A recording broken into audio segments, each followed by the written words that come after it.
नमस्कार, स्वराज किचन रेसिपीमध्ये आपल्या सगळ्यांचं मनापासून स्वागत, तसंच नवीन वर्षाच्या हार्दिक शुभेच्छा। आजच्या रेसिपीमध्ये आपण एक खूप हेल्दी ब्रेकफास्ट ऑप्शन बघणार आहोत।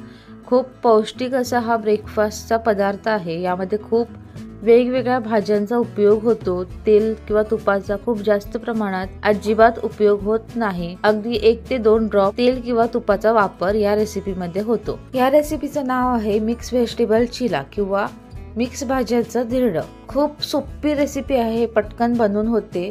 तेव्हा पटकन रेसिपीला सुरुवात करूया।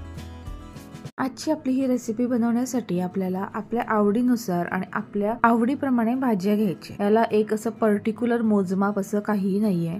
आपल्याला ज्या भाज्या आवडतात त्या आपण जास्त प्रमाणात घेऊ शकता, ज्या थोड्या कमी आवडतात त्या कमी प्रमाणात घेऊ शकता। आता मी इथे एक मध्यम आकाराचा टोमॅटो बारीक चिरून घेतलेला आहे, तसंच 2 गाजर किसून घेतलेत, एक छोटी शिमला मिरची होती ती सुद्धा मी कट करून घेतली आहे, थोडासा कॅबेज आणि 2 मध्यम आकाराचे कांदे मी बारीक चिरून घेतले, तसंच 2 ते 3 हिरव्या मिरच्या, 1 इंच किसलेलं आलं, 4 ते 5 लसणाच्या पाकळ्या बारीक चिरून घेतल्या। इथे मी 2 ते 3 मध्यम आकाराचे बटाटे किसून घेतलेले आहे। बटाटे किसताना आपल्याला ते थोडेसे जाडसर किसायचे आणि बटाटा काळा पडू नये म्हणून आपल्याला तो बटाटा पाण्यामध्ये घालून ठेवायचा आहे। आता एका भांड्यामध्ये किसलेला बटाटा आपल्याला व्यवस्थितपणे निथळून घ्यायचा आहे आणि सगळा बटाट्याचा किस आपल्याला एका मोठ्या भांड्यामध्ये घ्यायचा आहे।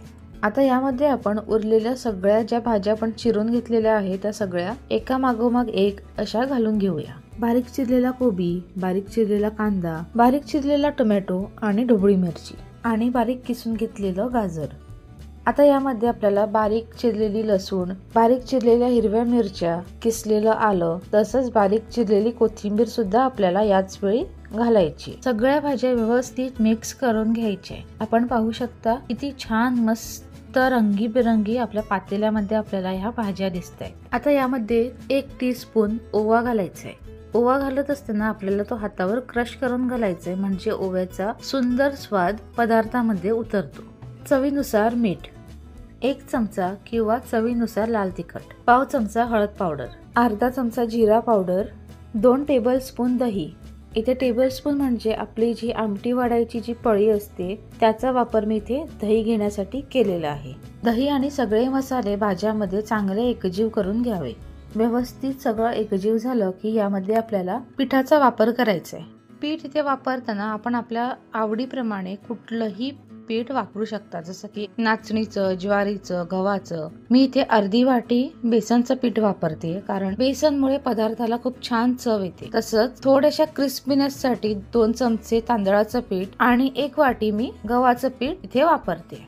सगळी पिठं आपल्याला भाजीमध्ये व्यवस्थित मिक्स करून घ्यायची। सुरुवातीला पाणी घालायचं नाहीये, कारण भाजीचं मॉइश्चर रिलीज होतं, त्यामुळे आपल्याला पाण्याचा अंदाज येत नाही। नंतर गरजेनुसार थोडं थोडं पाणी घालायचे। घरामध्ये माझ्याकडे थोडेसे मटार होते, ते सुद्धा मी आता यामध्ये घालते। आपण यामध्ये अजिबात पाण्याचा वापर केलेला नाहीये, तरी सुद्धा आपण पाहू शकता आपलं बॅटर किती मॉइस्ट झालेलं आहे। आपल्याला यामध्ये अजून पाणी घालायची गरज नाहीये, म्हणजे अजिबात पाणी घालायची गरज नाहीये। सपोज आपल्याला आपलं बॅटर खूप ड्राय वाटत असेल, ही कन्सिस्टन्सी मिळत नसेल, तर आपण थोडं थोडं पाणी वापरा। आता आपल्याला एक पॅन घ्यायचं आहे आणि पॅनला आपल्याला ब्रशाच्या मदतीने थोडंसं तेल किंवा तूप लावून घ्यायचंय। मी इथे तुपाचा वापर केलेला आहे, कारण या पदार्थामध्ये मला तुपाची चव आवडते। पॅन गरम झाला की आपण जे बॅटर तयार केलं होतं ते आपल्याला 1 चमचा या पॅनवर घालून असं पसरून घ्यायचंय डोशाप्रमाणे, आणि हा चिला आपल्याला झाकून 3 ते 4 मिनिटांसाठी लो टू मीडियम फ्लेमवर भाजून घ्यायचंय। 3 ते 4 मिनिटं झालेली आहे। पॅनवरचं झाकण काढून घेऊया आणि चिला टर्न करून दुसऱ्या बाजूने सुद्धा छान भाजून घेऊया। चिला आलटून पलटून दोन्ही बाजूनी छान खरपूस भाजून घ्यायचंय। काही भागामध्ये या प्रकाराला धिरडं असं सुद्धा म्हणतात। हे बनवायला खूप सोपं असतं, पटकन बनून होतं आणि चवीला सुद्धा खूप भारी असतं, खूप पौष्टिक असतं। आपला हा मिक्स व्हेजिटेबल चिला बनवून तयार झालेला आहे। मी एका प्लेटमध्ये काढून घेते आणि याच पद्धतीने मी बाकीचे सगळे चिले तयार करून घेते। तेव्हा हा सुपर हेल्दी नाश्त्याचा प्रकार नक्की बनवून पहा। आवडला असल्यास कमेंट करून कळवा, तसंच बेल आयकॉनवर क्लिक करून स्वराज किचन रेसिपी या यूट्यूब चॅनलला सबस्क्राईब करा, लाईक करा आणि जास्तीत जास्त शेअर करा। धन्यवाद।